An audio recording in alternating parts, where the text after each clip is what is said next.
Salam semuanya, selamat pagi. Apa kabar? Pasti luar biasa baik. Oke, perkenalkan saya Dr. Petra Marinta Purba. Saya Dr. Madya di Lembaga Pemasyarakatan Kelas 2 Tanjung Pinang.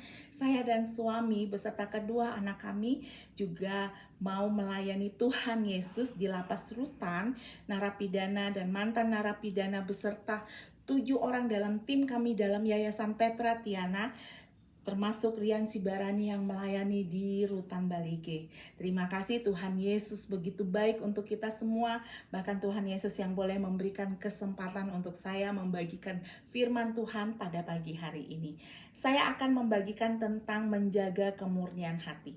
Yuk kita buka dari Ibrani 16 ayat 22. Firman Tuhan katakan, karena itu marilah kita menghadap Allah dengan hati yang tulus, ikhlas dan keyakinan iman yang teguh, oleh karena hati kita telah dibersihkan dari hati nurani yang jahat dan tubuh kita telah dibasuh dengan air yang murni. Kita telah ditebus, kita telah dimurnikan oleh darah Yesus, oleh air yang murni dari Tuhan Yesus. Karena itu kita adalah manusia-manusia ciptaan baru. Terus apa yang harus kita lakukan untuk menjaga kemurnian hati kita? Yang pertama, tangan. Tangan kita harus kita jaga supaya tidak melakukan kejahatan. Tangan ini harus dijaga. Jangan hanya melakukan kejahatan, tapi tangan ini dijaga untuk menyembah Tuhan Yesus, memuliakan Tuhan Yesus, meninggikan Tuhan Yesus. Kita harus bertobat untuk melakukan kejahatan lewat tangan kita, misalnya memukul orang, mencuri, melakukan kejahatan-kejahatan lain yang pakai tangan. Kemudian kita juga harus menjaga mulut kita. Setiap perkataan yang keluar dari mulut kita itu mencerminkan hati. Kalau dari mulut kita keluar kata-kata yang kasar, kata-kata yang kotor, kata-kata yang tidak berhikmat, itu berarti hati kita belum beres. Hati kita belum dimurnikan, hati kita belum disucikan, hati kita belum dikuduskan. Kemudian kemurnian hati juga berbicara tentang mengekang nafsu. Nafsu apa? Nafsu untuk berzina, nafsu untuk melakukan dosa, misalnya untuk membunuh, nafsu untuk mencuri, nafsu untuk memakai narkoba, nafsu untuk melakukan pergaulan bebas, nafsu untuk berbohong, dan nafsu-nafsu lain yang sering kali tidak bisa kita kekang di dalam hidup kita, di dalam diri kita.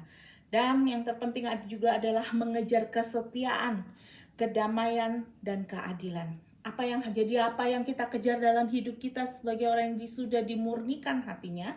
Kesetiaan, kedamaian, dan tentunya keadilan.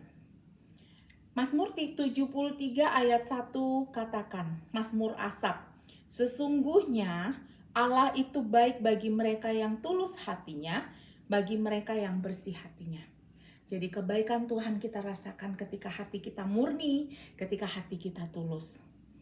Apa konsekuensi tidak menjaga kemurnian hati? Yang pertama, kalau kita tidak menjaga kemurnian hati kita, maka kita akan menjadi orang-orang yang semakin jahat. Kemudian yang kedua, kita menjadi orang-orang yang gampang tertekan, gampang stres, gampang depresi, cemas, dan lain sebagainya.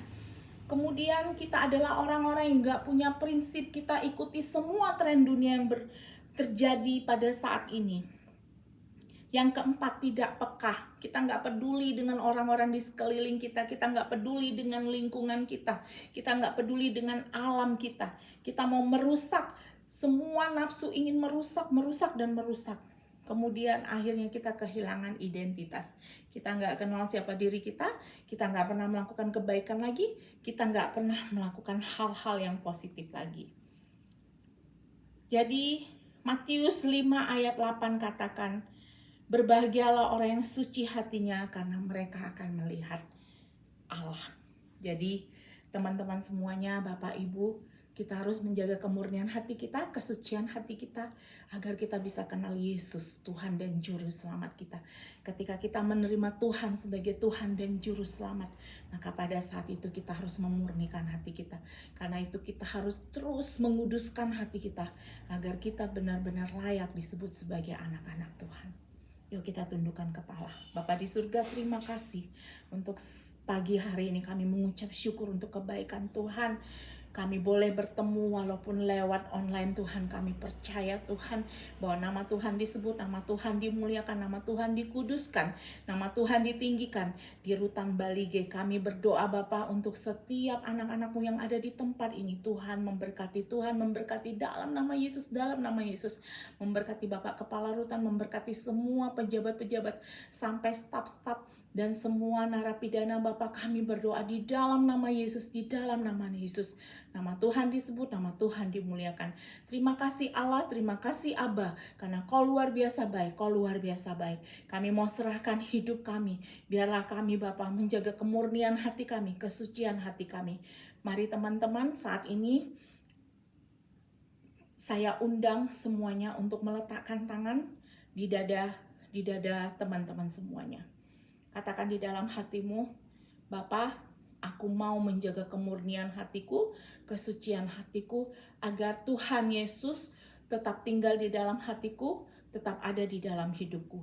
Terima kasih Abba, terima kasih Yesus untuk segala kebaikan Tuhan. Mari kita angkat kedua tangan kita terima berkat dari Tuhan Yesus. Kiranya Tuhan memberkati berlimpah-limpah, memberikan damai sejahtera dan sukacita di dalam hidup kita, dari sekarang sampai selama-lamanya di dalam nama Yesus. Mari yang percaya sama-sama katakan, amin. Tuhan Yesus memberkati.